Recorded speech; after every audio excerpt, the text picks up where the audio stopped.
Penguin Random House Audio presents The Social Lives of Birds, Flocks, Communes, and Families. This is the author, Joan E. Strassmann.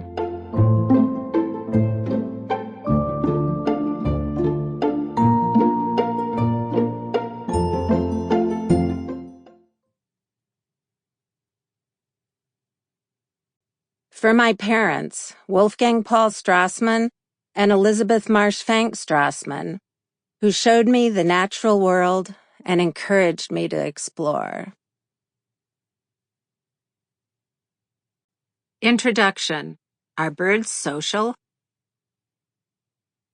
My morning walk to our local park began with the pounding of a northern flicker on a neighbor's metal chimney, calling its mate and advertising its territory. Then I saw a flock of common grackles leave one tree and fly to another. On this warm March morning, the American robins were already paired up and flying together, the male identifiable by his jet black head. The dark-eyed juncos breed much farther north, but here they were, practicing their high-pitched trills, flashing their white tail feathers, and foraging in flocks. Birdwatching has a rather staid reputation, in which the birder is thought to be a quiet, bookish observer, carefully noting species and habitats with the quasi-academic bent of an ardent plane spotter. But unlike planes, birds are social, and their lives are full of drama, intrigue, cooperation, and competition.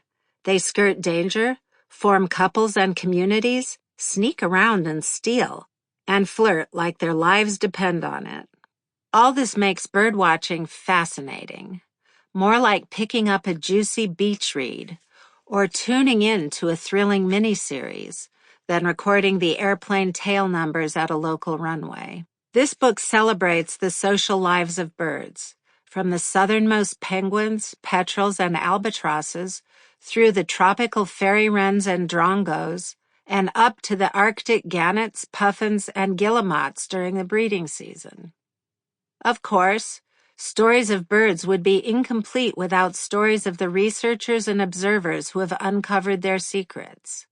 Their adventures, and my own, round out this look at birds around the globe. Social living takes a lot of different forms in birds. Each chapter takes on a different type of sociality. I begin with flocks, those assemblages of foraging birds in which each searches for food and tries not to become prey. Birds and flocks follow rules that have evolved to keep them safe. They balance staying safe in groups with finding more food away from groups. However, in groups they can share vigilance, which gives birds more time for foraging and can stymie predators. Like all animals, birds sleep. This brings me to communal roosts. When birds sleep in communal roosts, there is safety in numbers, providing them with better protection from predators.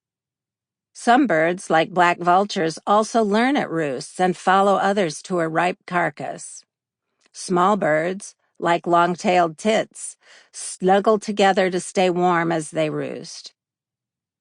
Sometimes birds of different species flock together, with each species taking a different role. These groups can be so stable that their territorial boundaries are preserved across decades, even as individual members are slowly replaced. Birds often congregate around active forager species. Listening for their alarms helps other birds, who might have their beaks deep in a bark crevice, realize danger has arrived.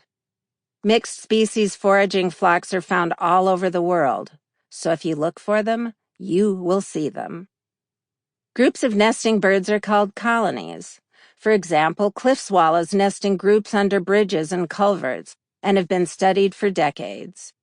Breeding in a colony means there is more of a chance a neighbor will steal nesting material, sneak an egg into your nest, or even mate with your partner.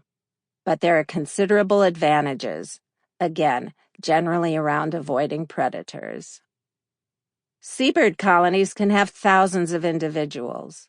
They have the special challenge of eating far from where they nest because the oceans are the world's largest larder.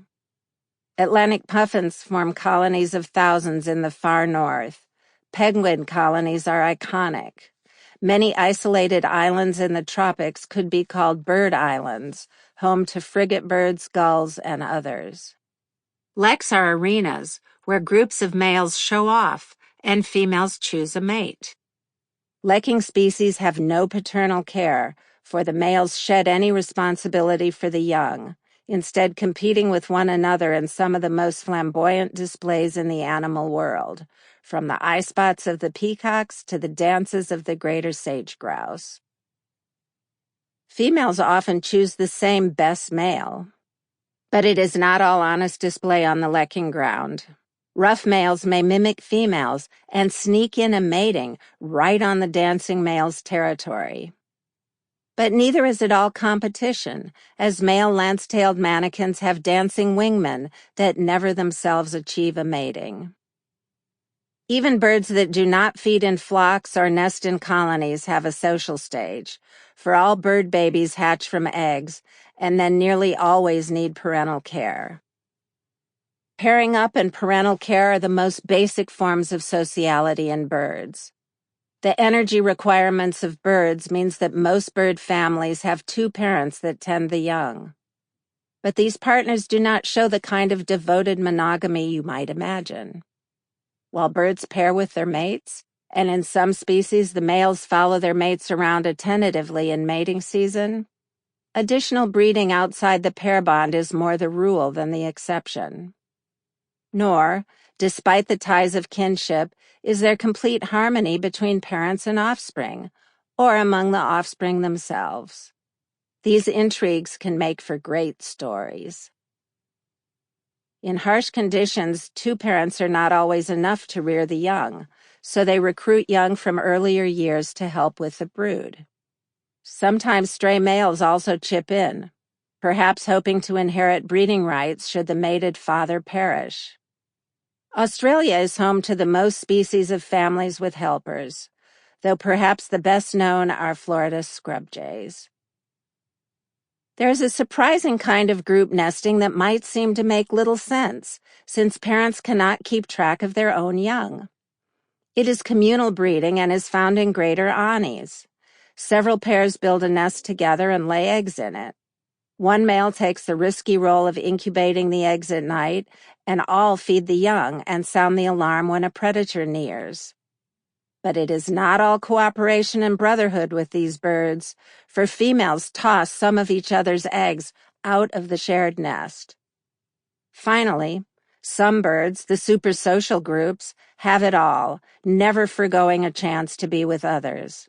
White-winged choughs of Australia come to mind, as do pinion jays of the American West.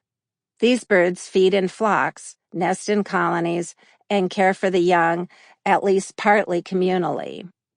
They are wicked smart, often deceptive, and have intrigued researchers for decades. There are 4 themes that run through these chapters and help us understand avian sociality. First, birds act in ways that increase their own ability to survive and reproduce. Second, when they act in ways that look cooperative, it is either because they themselves get a tangible return or because they contribute to the next generations by helping relatives with their young. This is generally called kin selection and explains a lot of apparently altruistic behavior. Third, different environments favor different kinds of behaviors, and how variable those environments are is also important. Fourth, evolution acts on what has gone before, with traits always building on the traits of the ancestors.